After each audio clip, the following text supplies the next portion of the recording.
Joining me right now is Khai Wu. He will be fighting at RFC Way of the Dragon 2 on July 7th versus Yusei Tashiro in a bantamweight contest. What's going on, Khai? How's it going? Nice to meet you, John. Good, man. Now, you were saying before the interview that you've been out there for a couple weeks. What are you doing? I've been out here since June 15th. I was out here for just to get acclimated. I want to figure out the diet as early as possible.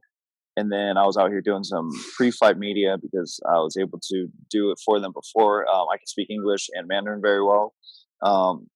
Actually, I'd say Mandarin's all right, not very well. But and then I don't have any tattoos, so it was actually easier for them to promote, because it's just a cleaner look. And I think that's what the Asian community here, Taiwan, wants to see it especially when you're starting out. And their upcoming event, they have a lot of politicians coming. So I think if you were to have such figures in a sport, you definitely want to promote the cleaner guy, And I'm not much one for trash talking. I'm not a Conor McGregor type of guy, So I think it was just easier overall choice for them to use. So maybe if with more success, you'll end up getting a neck tattoo eventually? I don't think I'll ever be able to get one because my mom's really strict on that. All right. Well, that's understandable. A lot of people that don't know in Asia, you do see the movies with like the Yakuzas and things, like those gangsters and stuff like that. But in most countries, they don't allow that. Even in like gyms, if you have tattoos, they won't even let you work out, like saunas and all that stuff. So I guess for you, not having tattoos, so you're in a very good situation. You're able to go out there, talk to the media, promote the show, and promote yourself, promote the fight. So let's go back to your first fight, your pro debut in Taiwan for the same promotion in February. You got a quick KO in the first round. Going into that fight, how were the nerves, and did you expect such a quick finish? So going into the fight, I didn't expect a quick finish until the fight happened. It was like about 15 seconds in, he tried a sucker punch and missed, and then that's kind of when I knew. I was like, okay, he's pressuring forward too much, and because of that, it goes against. We thought we were gonna have to chase him, or he was gonna try to wrestle. That was not the case. He tried to stand and strike with us, but he was reaching. Oh, he was overreaching too much, and he had to just kind of like figure me out while doing that. That's not a very good game plan because I'm a very weird fighter, my style. So my rhythm threw him off, but because of that, he didn't know it until it's a little too late, So that's how we were able to capitalize on it. Probably 15 seconds in, I knew. I was like, oh, it's going to be quicker than expected. But I'm going to be honest, I definitely did not expect it to be a minute. I expected at least to be like maybe a round or 3 minutes in, 4 minutes in. But it was just, I was shocked at how quickly that one was. And even I was shocked when he walked into certain strikes. I was like, wow, that was easier than I thought. And no easy opponent. He's not an easy opponent by any means. Just that day, it was just everything was on my side. The nerves going in that fight it wasn't like nerves. It was like excitement because my mom used to sneak out and go to concerts at the stadium that we fought at. That was like a very prestigious stadium. Rihanna performed there before Ariana Grande, so a lot of celebrities and musicians performed there. So for me to think that I was the first fight on the first legitimate MMA card in Taiwan, it was like the just to have such an honor to do that I just couldn't fathom it all at once, So then when I did my walkout, I really enjoyed it. I really took the time to appreciate it and soak it all in. And there wasn't much nerves. It was just excitement. I was just like, yeah, let's do this. That day, I had my whole team with me.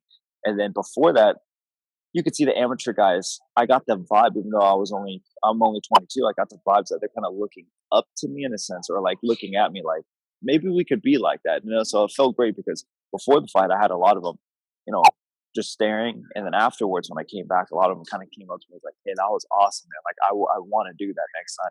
And just to be able to kind of share that, like by any means, like I'm not above any of them, but it's just, I was in their position before, and just to be able to share some of the the skill level and fighting and experience I've had in the States with them, just to kind of be like, look, this is a career path potentially, or this is like a sport that's growing in Taiwan. It was fascinating talking to these people.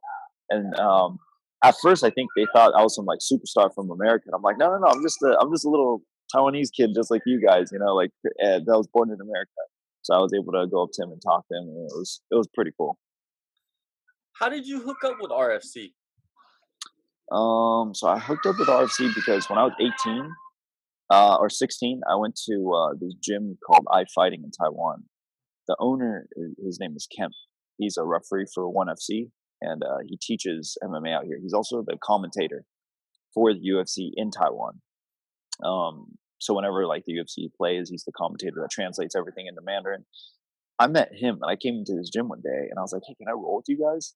And he goes, "Yeah, sure." And he was like, I held my own against adults. I'm a 16-year-old, like maybe 5'2", barely 100 pounds. And he was like, "How are you able to withhold yourself or, like do really well against the guys here?" And I'm like, "Oh, I train at Guerrilla Jiu-Jitsu in California. And Dave Camarillo's my brother-in-law, and he was like, "Oh, wait, what?" And then I was able to get a little bit of more training with him. And he was super nice. He didn't charge me, welcomed me back multiple times.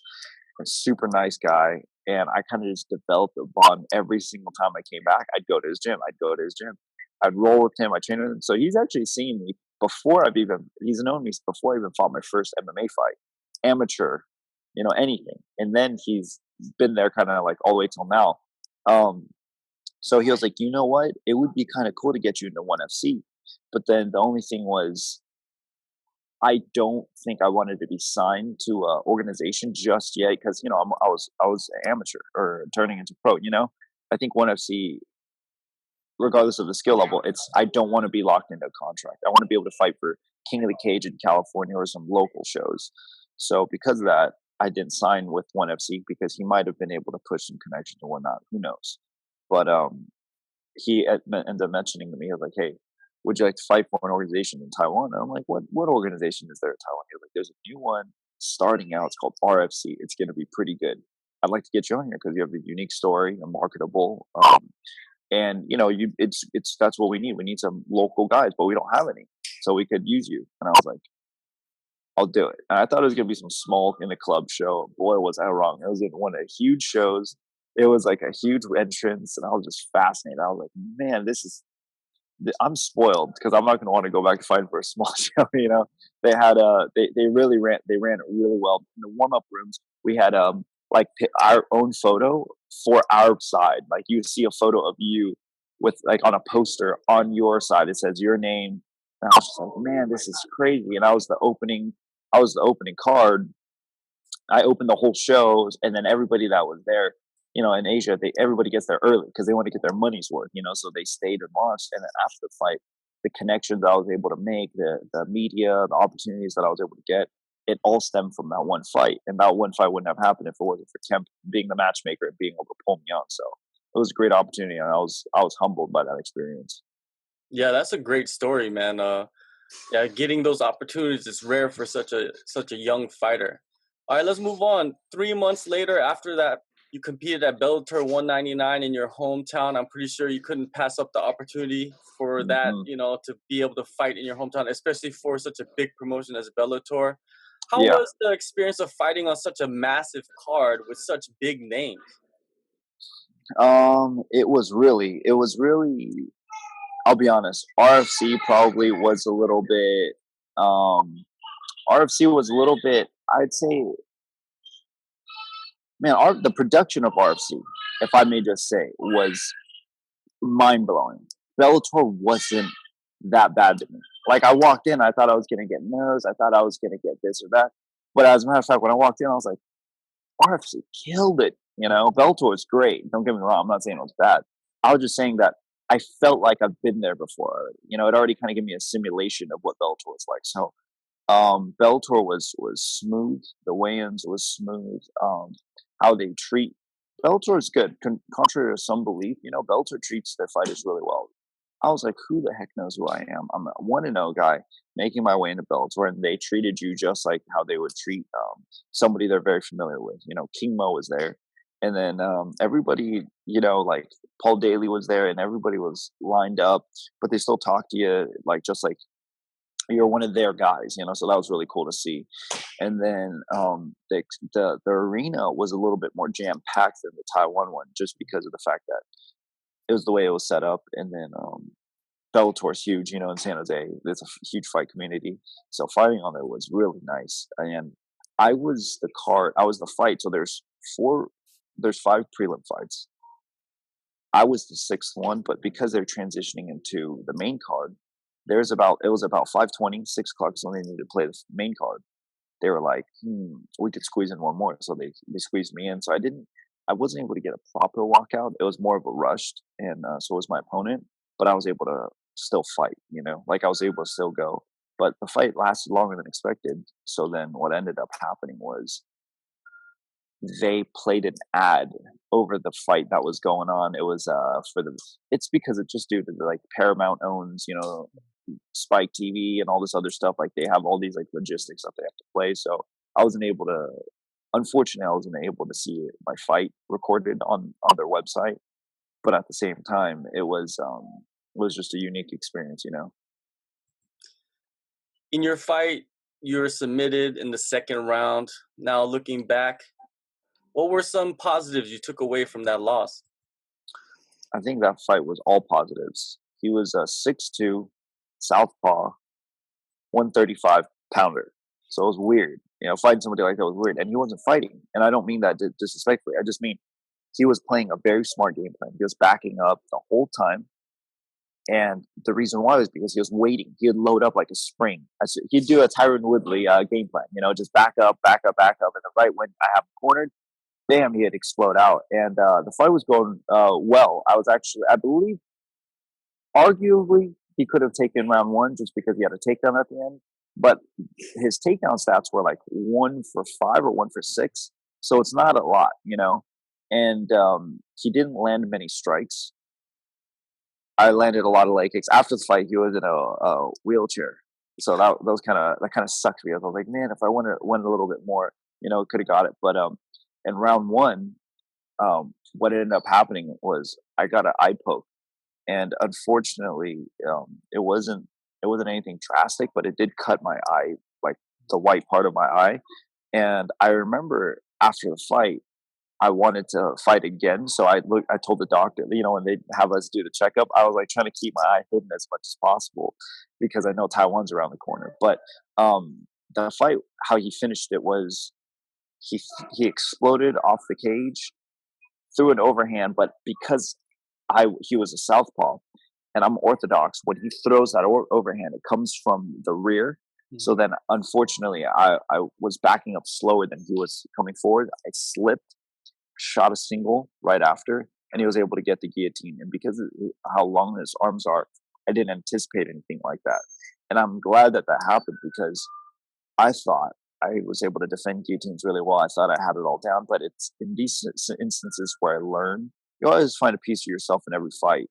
And what I found in this fight was I need to be able to accept the losses before I accept the wins. Because going into this fight, I thought I was going to win. And it wasn't like arrogance. It was just more like I was confident, When they raised his hand, I almost raised mine because I was like, this isn't what I envisioned. This is insane. So then right after, I got interviewed by a local news TV because they were following me because I'm a local fighter, this and that. And they asked me right away, they're like, how do you feel about this loss? And I was like, man, this thing's being asked about a loss. But at the same time, I was like, I wasn't prepared for it. And I don't like being unprepared for things. So I realized, you know what it is? I was not ready to adapt. I was not aware of all possibilities. And for this fight coming up, I need to accept all possibilities. Anything can happen. So that's my mindset after this fight. And I'm glad it happened now because I'd rather it happen now than when I'm no diss, but like Thomas Almeida, he's 20 kill win streak, and then now look at him, in the bigger cards, it's going. I'd rather take my licks now than when I get into the main events in the future. Hopefully RFC or ONE FC or wherever, Bellator again. I'd rather not make the mistake later on in my prime career versus early on. Now your upcoming fight, RFC 2, Way of the Dragon. The title, the promotion's name, I want to talk about that because it just sounds like a movie from Bruce Lee's era, doesn't it? Yeah, yeah, it does. It does. They did a fantastic job with the promotion on it. Definitely. Now your opponent, Yusei Tashiro. What do you know about him? Funny thing is, I didn't see his footage until like last week. Like last week when I got to Taiwan. It was on UFC Fight Pass, and I don't even have UFC Fight Pass, so I had to borrow it from my friend. I watched this fight. There was only one fight. He got armbarred. He got taken down. It didn't seem like he knows what to do on the ground too much, but because as soon as he got taken down, he got mounted. As soon as he got mounted, he bridged the guy off of him, and then he got armbarred. So I'm not saying he's bad on the ground, just maybe his opponent was a black belt. I don't know, but from what I see, his weakness is the ground. The only shot he landed was his backhand. He's a karate guy, southpaw. He threw it really well. It landed at one solid. But to me, it seemed like he wasn't trying to land it intentionally. It seemed like he was just throwing it out there. So even when he landed it, it wasn't that hard, So I'm not going to overlook his power because it's like throwing a punch you didn't expect to land, but it lands. But that doesn't necessarily mean he doesn't have any power, So I'm very calculative. Me and my coach are looking into it. I think the biggest thing that I see from him is that from my advantage, and I need to start doing is I need to learn to bully him. He's 5'6", shorter than me, and his last weigh-in was 125, I think, his weight. So he's a smaller guy. I've never fought a guy that's smaller than me. This is like the first time, so I'm kind of excited. And I've been working a lot for southpaws because my last opponent was a southpaw. The opponent before that was a southpaw. And then last year in December, I was preparing for another southpaw. So I've been 3-4 fight camps nonstop. So I'm really excited for this one because I don't feel like I showcased my full skill set at RFC, the first one, because it was under a minute. And then I didn't feel like I showcased my full skill set at Bellator because of the style make fights, and my opponent stylistically was an awkward fight. So I don't feel like I was able to showcase that one. This guy, I feel like it's a perfect matchup because he's a striker. I'm actually a grappler that turned into a striker, but everybody's been giving me a hard time. They're like, why haven't you been, taking people down and submitting them like you're a grappler. You've been grappling since you're 9 under Dave Camarillo. And I'm like, all right, I've been getting a lot of hard time about it. Maybe I will, maybe I will go for the takedown. But you know what? It's an early organization in Taiwan. They like seeing knockouts. They pay to come see knockouts. They don't really know what grappling is. They just see somebody get choked. They're like, oh yeah, they start clapping. So I think I want to give them another knockout again. And I want to get RFC to the point where they start handing out bonuses because I want a bonus, So I might try to like pressure them into, getting me a bonus once I get like a crazy flying knee knockout or something. So this is a very good stylistic matchup. It's very fun. I don't overlook him, even though his record says 0-3 on Tapology. He's 0-1 under RFC promotion for some reason. That's what his team wants him to say, I guess, or like on his record. So I'm not overlooking him. And he has 4 wins as an amateur. However, I don't know, I'm sure you might be aware of this, but fights in Japan, regardless if it's amateur or pro, they're almost like the same. It's not like in the States where you're amateur for a couple of years and you turn pro. It's based off the event. So if the event is an amateur event, you sign up for the amateur rules. If it's a pro event, you sign up for the pro rules. So he's had a lot more fights than he's led on to believe. I'm not going to underlook him, So he's definitely a game guy. This time, almost all the hometown guys have tough fights. Rocky and Jeff, these guys all have tough fights. Nobody has an easy fight this time, So I'm very excited because easy fights tend to get a little bit boring. Like when it's a one-sided matchup, you expect it to go the way it goes. I kind of like plot twists, and I'm still young enough to where people don't know my full potential yet. So they thought maybe I got lucky in my first RFC fight, or Bellator, I choked, I didn't perform. Is he going to be the same? So I do want to answer some questions because there's a lot circling around, me, because I don't have a lot of amateur fights. I'm only 3-1 as an amateur, 5-0 as an amateur in Muay Thai, and then 1-1 as a pro. So what else is there to really see out of my style that I haven't really showcased? And I think I'm going to answer a lot of those questions this fight. you gotta expect the unexpected when you're fighting in Asia, and I think a lot of people realize that now. Absolutely, big time. It's I've learned that because there's a couple guys I fought on the cards before, and they're like, "Oh yeah, I'm 2-3," and then you look at their record on some other websites or their past, they're like 23-5. I'm like, "What are you guys doing?" You know. So you definitely can't trust the data, and I never trust numbers. I feel like they're too risky. You know, like there's guys like in the past that have lost tremendous amount of fights. Look at Matt Brown. He was like a journeyman fighter, and all of a sudden he was a title contention. You know? So I don't trust these guys. And you're only as good as your last fight, but then you have breakout fights just out of nowhere. One guy could just look like a killer out of nowhere because he made these incremental adjustments that made him that much better. So I don't trust anything. Maybe he increased his jiu-jitsu. Maybe his last fight he was probably lacking because he had an injury. He couldn't train grappling. So you have to understand. You have to factor all of these in. So I try to simulate all these things. And one thing I didn't do in my last fight was simulate a loss, like the tough fight. I simulated how much I was going to dominate him. And that was just unrealistic because in a fight, it could go both ways. And I didn't see that. I just thought about dominating him the whole time, catching him with shots here and there. But that's not how it is. And I realize that now. So for this fight, I'm adapted and upgraded. All right, man. July 7th, RFC Way of the Dragon 2 versus Yusei Tashiro. Khai, thank you for your time, man. And we'll definitely talk in the future. I really appreciate your time, John. And I appreciate what you do for the MMA community. Thank you.